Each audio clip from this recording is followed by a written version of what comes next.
Channel learn Hindi the easy way में आप सभी का स्वागत है। कल हम लोगों ने व्यंजनों के वर्गीकरण के अंतर्गत स्थान के आधार पर जो वर्गीकरण था उसे देखा था। आज हम लोग प्रयत्न के आधार पर देखेंगे कि किस तरीके से व्यंजनों का वर्गीकरण किया गया है। प्रयत्न हमने पढ़ा था कि जिस समय हम उच्चारण कर रहे होते हैं किसी भी व्यंजन का, तो उस समय मुख के भीतर और बाहर जो भी क्रिया होती है यानी वो प्रयास ही क्या है, प्रयत्न है।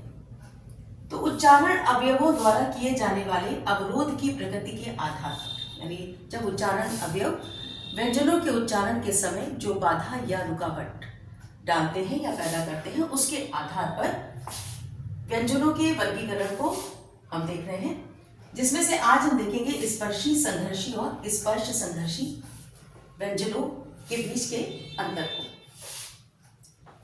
पहला है स्पर्शी व्यंजन। स्पर्शी जैसा इसके नाम से ही आपको स्पष्ट होगा कि स्पर्शी से तात्पर्य है स्पर्श करने वाले, यानी स्पर्श करने वाले यानी वो व्यंजन जिस समय की जिनको जब हम बोलते हैं तो हमारे जो उच्चारण अवयव है यानी हमारा निचला होंठ है या हमारे जो जीवा है वो उच्चारण स्थानों का क्या करती है, स्पर्श करती है। यानी चाहे वो होंठ का स्पर्श करे, दांतों का स्पर्श करे, तालु का स्पर्श करे या मूर्धा का स्पर्श करे या कंठ का स्पर्श करे, लेकिन उच्चारण अवयव क्या करते हैं, किसी भी उच्चारण स्थान का स्पर्श करते हैं, तो उनको हम कहते हैं स्पर्शी व्यंजन।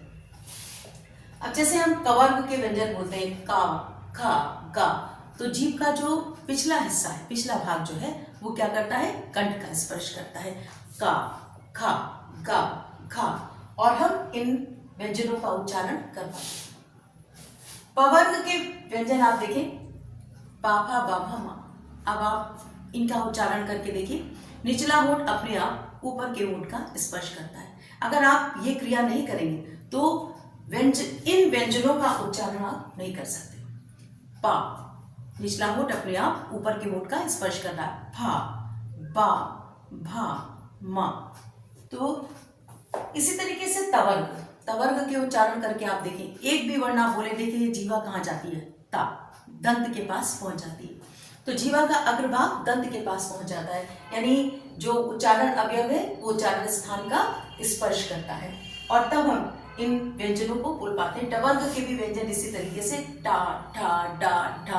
आप देखिए जीवा क्या करती है, ऊपर उठकर मूर्धा उस भाग का स्पर्श करती है। संघर्षी व्यंजन वो व्यंजन है जिनको जिस समय हम उच्चारण करते हैं तो उच्चारण अवयव उच्चारण के स्थान तक पहुंचते तो हैं लेकिन उनका स्पर्श नहीं करते। ऐसी स्थिति में क्या होता है कि उच्चारण अवयव और उच्चारण स्थान दोनों के बीच में जो रिक्त स्थान बचता है वहां से श्वास घर्षण के साथ बाहर आती है। जैसे शा, शा, सा, हा, ये व्यंजन आप देख रहे हैं। जब भी हम इनको बोलते हैं, जैसे आप शा बोलते हैं, शा, तो हमारी जो जीवा है वो उच्चारण स्थान का स्पर्श नहीं कर रही, लेकिन वो लगभग उच्चारण स्थान के पास पहुंच जाती है, और उच्चारण स्थान और उच्चारण अवयव दोनों के बीच में जो स्थान बचता है वहां से वायु घर्षण के साथ बाहर निकलती है। इसी में जैसे खा है, देखिएगा, खा नहीं लिख रहे हैं, खा, जा,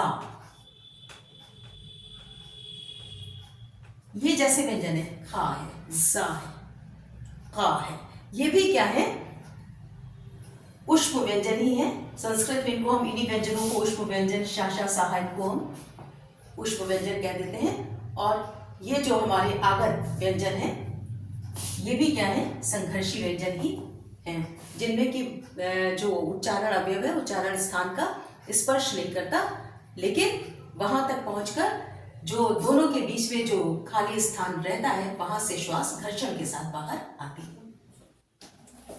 स्पर्श संघर्षी जैसा नाम से स्पष्ट है कि स्पर्श भी है और घर्षण भी। जब स्पर्श संघर्षी व्यंजनों को हम बोलते हैं, जैसे आप चवर्ग के व्यंजनों को बोलकर देखें, चा, छा, और देखें कि किस तरीके की क्रिया होती है, यानी उच्चारण अवयव उच्चारण स्थान तक जाता है, वहां पर उच्चारण स्थान का स्पर्श करता है और स्पर्श करके तुरंत अपने उस जगह से हटकर लगभग उच्चारण स्थान के पास ही बनी रहती है जीवा, और वहां से फिर श्वास संघर्ष के साथ बाहर आती है। जा, झा, जा, झा। आप देख रहे हैं? तो इस तरीके से ये क्या है, स्पर्श संघर्षी है, यानी इनमें स्पर्श भी है और स्पर्श के बाद अपने उच्चारण अवयव अपने स्थान से हटकर उच्चारण स्थान और उच्चारण अवयव के बीच के जो स्थान बचता है वहां से श्वास घर्षण के साथ बाहर आती है। तो ये हमारे व्यंजन है, स्पर्शी व्यंजन, संघर्षी व्यंजन और स्पर्श संघर्षी, जिसमें स्पर्शी में स्पर्श होता है और श्वास रुकावट के साथ बाहर आती है। संघर्षी में जो हमारे उच्चारण अवयव है वो उच्चारण स्थान तक उसका वहां तक जाते तो है लेकिन उसका स्पर्श नहीं करते हैं। और स्पर्श संघर्षी में उच्चारण अवयव उच्चारण स्थान का स्पर्श भी करते हैं और वहां से हटकर जो श्वास है वो संघर्ष के साथ बाहर आती है। तो ये 3 व्यंजन है, स्पर्शी, संघर्षी और स्पर्श संघर्षी, जिनका हमने आज अध्ययन किया है। अब इसके अंतर्गत और इसके जो भेद हैं उनका हम कल अध्ययन करेंगे।